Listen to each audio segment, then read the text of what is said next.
Welcome, Mount Hope Church. Hey, we're so glad that you've joined us for the after discussion today. Pastor Geoff knocked it out of the park in discussing marriages today.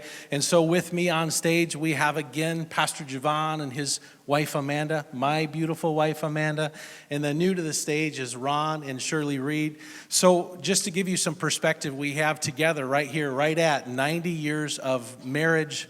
Some of it understanding and that we want to bring and provide and just discuss a little bit more about marriage. So the first question that I want to lean into really are some of Pastor Geoff's points, but let's dig into that more and just talk about marriage. How do we have healthy marriages? How do we grow in this area? And one thing he said is that he dared us to do, and it was a beautiful point, is to pray together.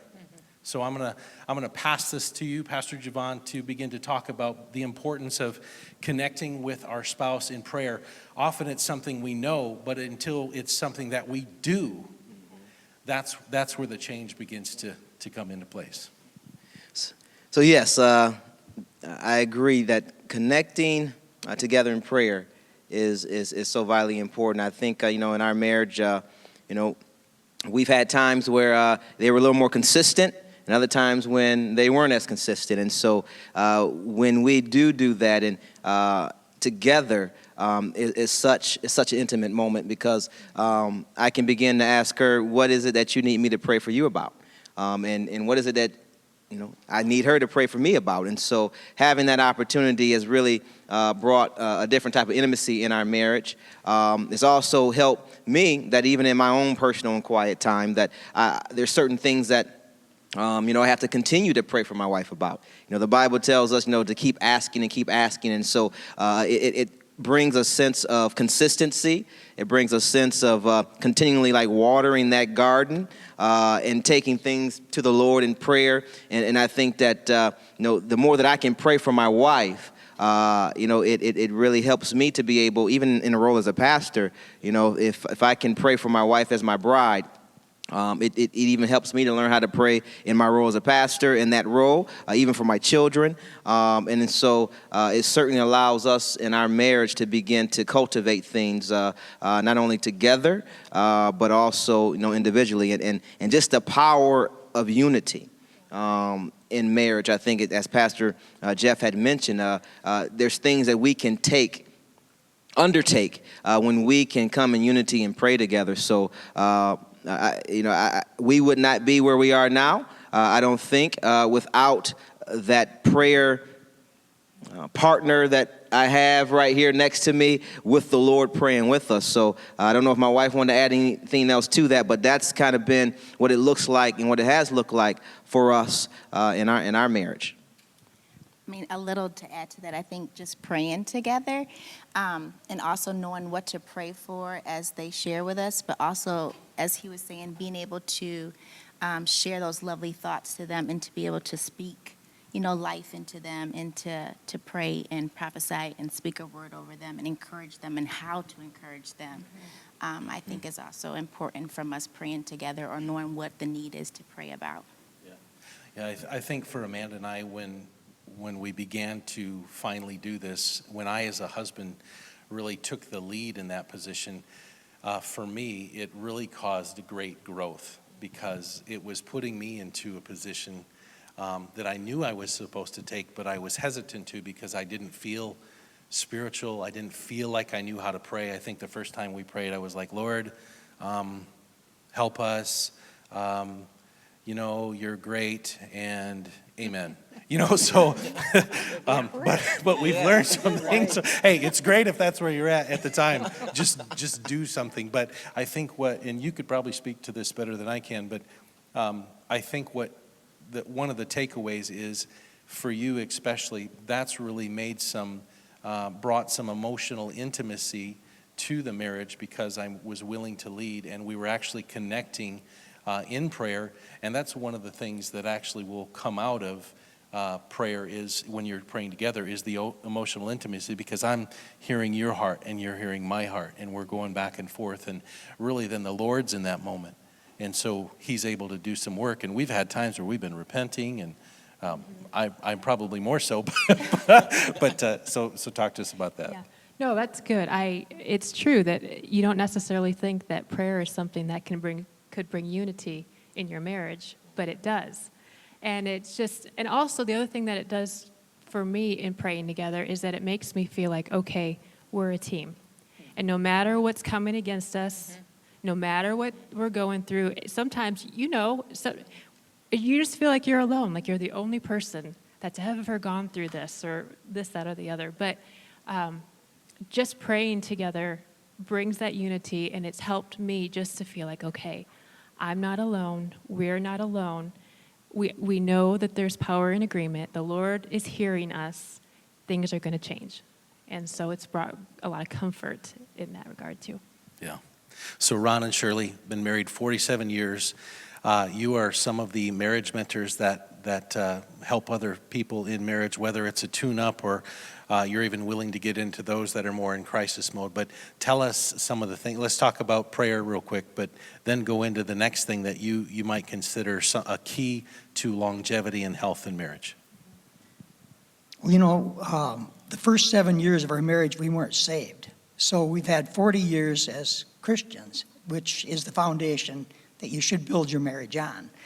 And so what we found for us is, as we began to pray together, we would get in agreement. I heard a lot of the things covered that we experienced, but one thing that was pretty unique for us is that I found that the more that I prayed for Shirley and with her, the more that the Lord changed me.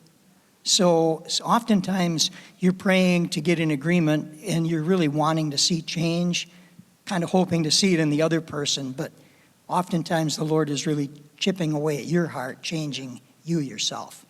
He seems to work with a willing heart, doesn't he? Yes. Yeah, it's the humility that when Ron's praying for us, that really touches my heart, that he's, we're confessing together our shortcomings and where we just need to, surrender an attitude, a snarkiness about ourselves, just in praying. We have a lot of people we're always praying for, as Christians probably all are, and just to keep that spirit of repentance before God. He can't really hear our prayers if we're holding unforgiveness toward anybody, and I don't want my prayers to be hindered. So, I just have to continually, probably every day, I got lots of things to just ask the Lord. Lord, I really need you in this situation. I'm having a little struggle overcoming this attitude about a person, an offense. They come daily, frequently, it seems like more so than ever now. But I think the Lord, it's easier for me to be transparent with other people because I know God sees right through to my heart. I can't fake him out, and I can't fake Ron out after these years either. So, I think over these years we've just kind of, it's become we have good intentions toward the other one. We believe that they have good intentions toward us, and that helps us to move forward with Together. move on. Yeah. I like what you referenced. You referenced the scripture where it says, help me out again, that our prayers would not be hindered. I think part of prayer is in the coming together in prayer, and we've kind of referenced this in a different way, but it brings our hearts or puts our hearts in a soft and pliable position to receive our direction from the Lord, or just to be soft where we're not going to come back and react out of selfishness and pride. And these are the things that we've taught a lot about in marriage. Is it's not always about communication and finances. It is somewhat outwardly, but inwardly, if we want to get into it, it's really a root of selfishness and pride in us. And that's why as we press into Jesus, and we're literally saying, Jesus, I give you my yes. I give you permission to work in my heart, because it's not all her fault, and it's really, what do you need to do in me? How can you root out some of these things? How can I come to you? And I tell people often, or with those that I have a chance to, when I get to talk to them, when it comes to pressing into him, a lot of times we don't, because we put up the walls, and it's like, well, I've done all these things, and you know what? You said it. The Lord knows really where you're at. And sometimes I've heard people say, well, I'm not even willing. And so what I've said to them is, hey, the Lord knows you're unwilling or where you're at. If you can at least admit that, that's wonderful. Then just tell the Lord, hey, Lord, I've been unwilling, but I want you to help me with my unwillingness. And that's you actually adding some faith in that moment and saying, Lord, I recognize it. I'm repenting, but I need help to become willing, and he will. So let's talk about the other point that Pastor Geoff brought out. The other dare was to speak beautiful things, if you will, over your spouse. Look them in the eyes and saying, I love you, not because of what you do for me. I love you because I'm committed to you. And he also said, he dared us to not say anything, and I like to use the word criticize, anything negative over our spouse. So Ron and Shirley, help us out with that. Well, I actually am a really pretty good, gifted at a problem identifier. So that's been one of my challenges in our marriage, that I might, it doesn't feel like criticism to me, but it does to Ron when I'm trying to tweak his edges to, and make little improvements that would make things so much better if he could just fill in the blank. And he takes it as criticism. So I'm learning to really, and he's been so great recently. We've been doing the whole love and respect thing for a number of years, and trying to apply that to our marriage has been hugely beneficial. And he's adopted a little bit of a sense of humor with his, well, there you go, you're just trying to make me a little bit better. And I really appreciate that, because in the past he would, get kind of, there you go again. You're never sad. It's never enough, is it? Just don't thank me enough. And I was like, gosh, I didn't really mean it like you took it. But so I appreciate his tone of making a little humorous. So how do you, after 47 years, how do you look each other in the eyes? I know you've learned some things about this. Because a lot of times, in heated moments, we want to look each other in his eyes and say, I can't stand you. How have you learned to get around that and say, you know what? I believe you are my partner for life. And I'm committing my eyes, my emotions, my energy. I love you, and this is why. How do you work around You just those? have to make a decision in that moment that you're going to allow your faith in Jesus, that you're called to this marriage, you're called to this situation, that he's going to provide everything you need, and you just operate in faith with hope. So I would just say, I simply say, look, I know you mean well. It doesn't feel very good. It feels disrespectful to me, or it feels hurtful to me, but I know you're well-intentioned. So we just try to keep the tone to be less aggressive, less hurtful. One of the things that Shirley has really helped me with is sometimes when I get really excited and angry, she'll put her fingers in her ears and go, loo, loo, loo, loo, loo. I can't hear you because you're talking so loud. Yeah. So to guys, I would say sometimes we get a little angry and we get loud. And if we can just tone down our voice level and talk a little more slowly and a little more kindly, then our wives can hear us. So that's been very effective for me, is just in not getting quite so animated. I love the phrase you used, the tone, because the tone does really often have everything to say, and not reacting, but responding and taking a moment in your heart to sometimes clear things out before you give a response or provide a response. Yes. And so We're going to wrap it up here, but Pastor Javon and Amanda, do you have anything specifically that you want to say concerning marriage, what you've done to develop consistency and longevity in your marriage? What would you say is the key thing for you?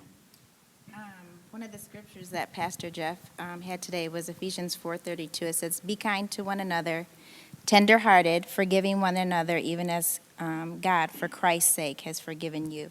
And you mentioned forgiveness. And one thing I look at is being quick to forgive, being quick to admit, that we do make mistakes. Yeah, I did this and that, and to move on. Life is too short to sit here and to hold on to bitterness or to nag it or to be silent and to drag it out. And so he was talking about that for marriages, but also I think about that in our relationships with people. That we can get where something happens and it's like, how dare they cross me or how dare they offend me? And I look back and I'm like, how can we be like, how dare they, when we look at what Christ did for us and how he was lied on and falsely accused and what he went through. And so it jumps out when he said, the secret to marriage or relationship is death. And so us, being able to knock that pride down, how dare we, or to be offended, who are we to even think that?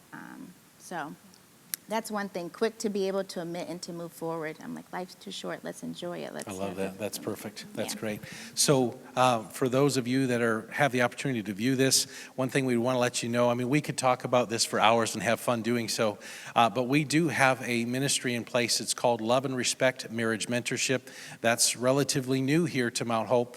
You can actually see it online right now. If you'll go to the just go to the website and look under support. You'll see that in place. You can also call Family Care and we can help you. So it's for those that have been in crisis, and it's also for those that just need really a tune-up in their marriage and want to hear a different perspective. So what we would say about marriage is simply this, is that we are meant to go from what the Bible describes in the King James, it would say from glory to glory. Well, really what that means is it is meant to get better and better. And so a lot of people act like it is what it is. And that's not the desire or the will of God. It's meant to get better and better. It's meant to increase in every area of your marriage. It's meant to be something that is full of joy and happiness there. It's really a beautiful thing. So if you're wanting to find some additional support, we have amazing mentors, several couples that would love to help with that. So just connect with us. Other than that, thank you for joining with us. We'll see you here for Wednesday night prayer.